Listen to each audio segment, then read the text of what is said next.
आज से मैं आपके लिए कुछ ऐसी कहानियों की सीरीज़ लेकर आ रही हूँ जो आपकी लाइफ में पॉजिटिविटी को बढ़ाने में आपकी मदद करेंगी।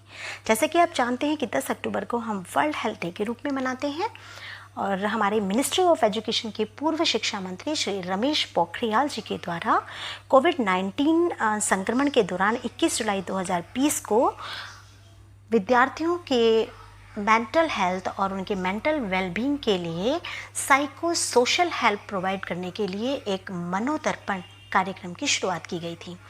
मनोदर्पण पहल के हिस्से के रूप में एक national toll free helpline number भी प्रोवाइड कराया गया था, जो कि आपको इस वीडियो के अंत में स्क्रीन पर उपलब्ध करा दिया जाएगा। कोविड-19 दुनिया भर में जाहिर तौर पर सभी के लिए एक चुनौतीपूर्ण समय रहा है और इस समय बच्चों व किशोरों के मानसिक स्वास्थ्य पर इसका सबसे ज़्यादा प्रभाव पड़ा है। तो कुछ कहानियों से हम प्रयास करेंगे, कोशिश करेंगे कि अपने आसपास हम पॉजिटिविटी फैला सकें, सकारात्मकता फैला सकें और अपने मानसिक स्वास्थ्य को चुस्त दुरुस्त कर सकें। एक स्कूल टीचर हैं संजय, जो अपनी क्लास में बच्चों को कुछ ना कुछ नई सीख दिया करते थे। एक दिन अचानक वो क्लास में आते हैं और बच्चों से कहते हैं कि आज मैं आपका सरप्राइज़ टेस्ट लूँगा। सभी छात्र बहुत डर जाते हैं। तो जो टीचर होते हैं वो एक सफ़ेद लिफाफा निकालते हैं, उसमें बहुत सारे क्वेश्चन पेपर थे।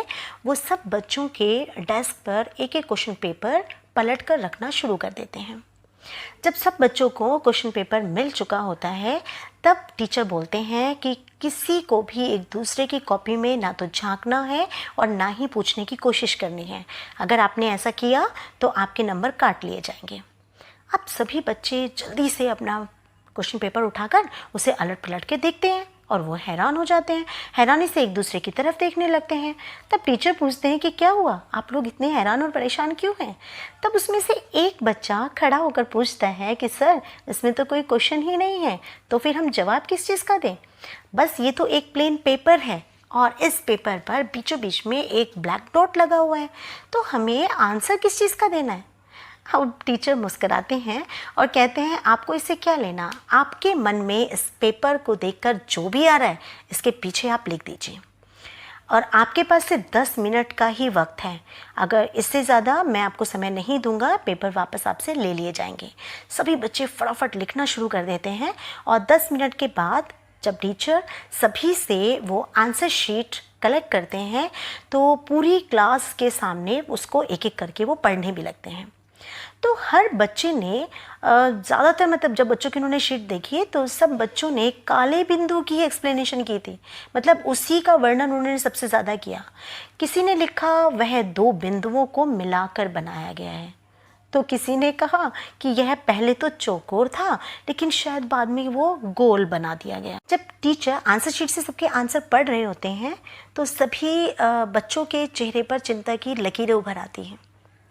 तब टीचर कहते हैं कि आपको परेशान होने की कोई ज़रूरत नहीं है, इसका अंकों से कोई लेना देना नहीं है। लेकिन ज़रा सोचिए कि आप सब ने अपना पूरा जवाब सिर्फ एक काले बिंदु के ऊपर ही दिया है।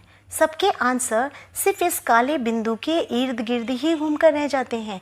किसी ने उस खाली सफ़ेद प्लेन पेपर की तरफ ध्यान ही नहीं दिया, उसके ऊपर कुछ लिखा ही नहीं। सब स्टूडेंट्स हामी से हिलाते हैं।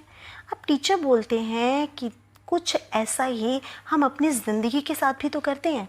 हम काले दागों में इतना खो जाते हैं, ब्लैक स्पॉट्स को देखकर हमें कुछ भी आगे नज़र नहीं आता और जो हमारी लाइफ के, हमारी ज़िंदगी के जो सफ़ेद पन्ने होते हैं उसे हम नज़रअंदाज करते चले जाते हैं। तो यहाँ पर काले दाग से मेरा आशय क्या था, मेरा मतलब क्या था कि हमारी ज़िंदगी की तकलीफ़ें, बीमारियाँ, जो हम एक दूसरे के साथ इतने बुरे संबंध बना लेते हैं, हमारे दुख, दर्द, तकलीफ़ें, जैसे कि आप जानते हैं कि अभी जो 2 सालों से हम कोविड-19 का जो कहर झेल रहे थे, ये सारा जो वातावरण हमारे चारों तरफ इकट्ठा हो रखा था, तो वो एक तरह से आप कह सकते हो कि वो आपकी ज़िंदगी का एक काला स्पॉट, एक काला धब्बा था और सबकी नज़र सिर्फ उसी पर टिकी हुई थी। हमने अपनी ज़िंदगी में हंसना, खेलना, एक दूसरे के साथ समय बिताना, ये सब छोड़ दिया। लेकिन क्यों? क्या ये काला धब्बा हमारी ज़िंदगी के उन सभी दिनों पर इतना भारी और बोझल हो गया कि हम उसकी तरफ ध्यान ही नहीं देना चाह रहे? पर हमारी ज़िंदगी में कितना कुछ अच्छा भी तो है। अभी तक हमने कितना अच्छा समय भी तो बिताया है जिसकी तरफ हमारी नज़र ही नहीं जाती। जैसे कि हमारा परिवार है, हमारे दोस्त हैं, हमारी छोटी छोटी खुशियाँ हैं। कभी सोचा है आपने कि हमारे पास परेशान और दुखी होने के तो कितने कारण हैं। जैसे कि अभी इस बीमारी ने भी आपको बहुत सोचने पर मजबूर किया, और शायद ऐसे भी हैं कि कुछ एक के परिवार तो पूरी तरह से टूट भी चुके हैं क्योंकि उनके साथ ऐसे बुरे माहौल भी पैदा हुए हैं। लेकिन उसके बावजूद भी खुश रहने के बहाने तो हमें ढूंढने पड़ेंगे ना।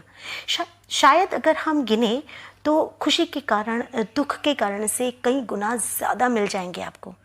अब देखिए, जो बुरा हो चुका है उसे तो हम बदल नहीं सकते, किंतु जो अब हमारे आसपास है, जो बचा है, उसे हम संवार अवश्य सकते हैं।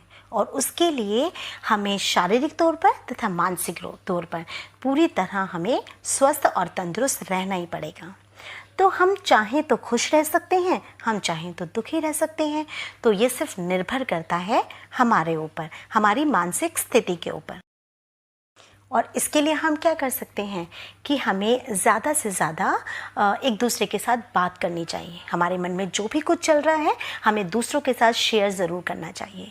बच्चों को अपने पेरेंट्स के साथ, पेरेंट्स को अपने बच्चों के साथ, तथा बच्चों को अपने टीचर्स के साथ भी। जो भी आपकी परेशानियां हैं या जो भी डाउट्स आपके मन में हैं उसे आप दूसरों के साथ शेयर कीजिए। इससे आपको इमोशनल सपोर्ट मिलेगा। उसके साथ साथ आपको एक हेल्थी लाइफस्टाइल भी अपनाना है जिससे कि आपका मानसिक स्वास्थ्य बेहतर रहे, अर्थात हमारा खान पान बहुत ज़्यादा अच्छा होना चाहिए। हमें अपने चारों तरफ एक पॉजिटिव एनवायरनमेंट क्रिएट करना है, हमें सकारात्मक चीज़ों को बढ़ाना है। ऐसे मैसेजेस हमें दूसरों को फॉरवर्ड करने हैं जो पॉजिटिविटी फैलाएंगे, और नेगेटिव चीज़ों को वहीं का वहीं स्टॉप करना है, उन्हें आगे स्प्रेड नहीं करना। तो आज की कहानी तो हम यही समाप्त करते हैं, लेकिन हर दिन मैं एक नई कहानी आपके लिए लेकर आऊँगी और हम कुछ टिप्स भी एक दूसरे के साथ शेयर करेंगे जिससे हम अपने आसपास एक पॉजिटिव, एक सकारात्मक एनवायरनमेंट क्रिएट कर सकते हैं और लोगों के मानसिक स्वास्थ्य को सुधार सकते हैं और अपना भी। तो इस चीज़ को हमें ज़्यादा से ज़्यादा एक दूसरे के साथ बांटना है जिससे हम भी खुश रहें और हमारे आसपास भी एक खुशनुमा माहौल रहे। तो बस हमेशा मुस्कुराते रहिए, हंसते रहिए, खुश रहिए और स्वस्थ रहिए। आप सबने भी इस कोविड-19 के समय में अपने मानसिक स्वास्थ्य को चुस्त दुरुस्त और तंदुरुस्त रखने के लिए क्या किया तथा अपनों के लिए ऐसा क्या अच्छा किया जिससे आप दूर रहते हुए भी उन्हें खुशी प्रदान कर पाए होंगे। तो कमेंट सेक्शन में मुझे कमेंट करके ज़रूर बताइएगा।